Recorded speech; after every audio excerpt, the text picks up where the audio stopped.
મહાદેવ દોસ્તો. તો અત્યારે ખાવું છું ઠંડા ઠંડી ગુલ્ફી, કારણ કે આજે છે ગરમી બહુ ને પાછળ પડી છે ગાડી. અત્યારે આપણે જઈએ છીએ આપણા ભાણુભાનો જે વાડ છે,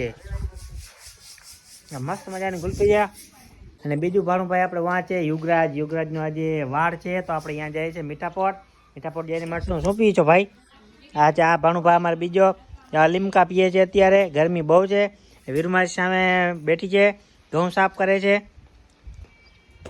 ને આને લાડી વાકી અમારે કાયમી ગમે જવાનું હોય ને આને તૈયાર કરવાનું હોય. તૈયાર થવું જ પડે ને, કહી દે પાણી ને ઓરી આટા છે તો તૈયાર. તો આપણે જઈએ ફટાફટ. વાહ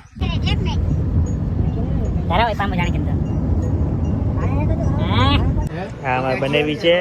અત્યારે આવ્યા છે પાન ખાવા. અહીંયા શું હાલે છે? વેજાબાને જોઈએ ને પાન ભાઈ, પાન જોઈએ આપણે ભાઈ. પાન મજા ના આવે એને પાન વગર. હાલે છે આપણે પાન જોઈએ ને. અત્યારે આવ્યા છે પાન ખાવા. નાસ્તો કરવા ગયા હતા, પણ નાસ્તો કરવાનો બ્લોગ બનાવતો ભૂલી ગયા. હા ભેળ ખાધી.